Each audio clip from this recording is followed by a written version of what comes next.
முழுவதும் யுத்தமும் போராட்டமும் தான் லத்தீன் அமெரிக்காவை அடிமை தலையிலிருந்து விடுவித்த புரட்சியாளர் சேகுவாரா.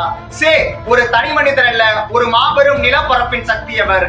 பிடல் காஸ்ட்ரோவுடன் இணைந்து கியூபா நாட்டின் விடுதலைக்காக போராட்டத்தை மேற்கொள்கிறார். புரட்சி செய்து கியூபா நாட்டிற்கு விடுதலையை வாங்கிக் கொடுக்கிறார். கியூபா நாட்டின் விவசாய சீர்திருத்தத்தின் தொழில்துறை தலைவராக தேர்ந்தெடுக்கப்படுகிறார். அதன் பின்னர் தேசிய வங்கியின் தலைவராக தேர்ந்தெடுக்கப்படுகிறார். கியூபா நாட்டில் பொருளாதாரம் வளர்ந்திருக்கிறது, ராணுவம் பலம் வாய்ந்ததாக இருக்கிறது, மக்கள் எல்லாம் நல்ல ஒரு செழிப்பான ஒரு வாழ்க்கையை வாழ்கின்றனர். அதன் பிறகு பக்கத்தில் அடிமையாயிருக்கின்ற பொலிவே நாட்டிற்கு சென்று அங்கு போராட்டத்தை மேற்கொள்கிறார். எந்த நாடு அடிமையாக இருந்தாலும் அது என்னுடைய தாய்நாடு என்று சொன்னது போல பொலிவாய் நாட்டிற்கு புரட்சி செய்து விடுதலை வாங்கி கொடுவதற்காக போராடி கொண்டிருக்கிறார். கடைசியாக சிறைப்பிடிக்கப்படுகிறார், ஒரு அறையில் அடைக்கப்படுகிறார்.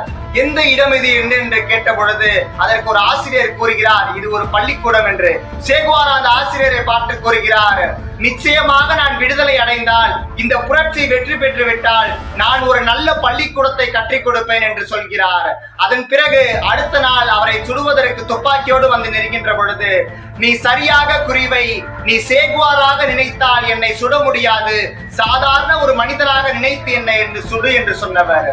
சாவின் பொழுதும் நெஞ்சை நிமிர்த்து சொன்னவர் புரட்சியாளர் சேகுவாரா.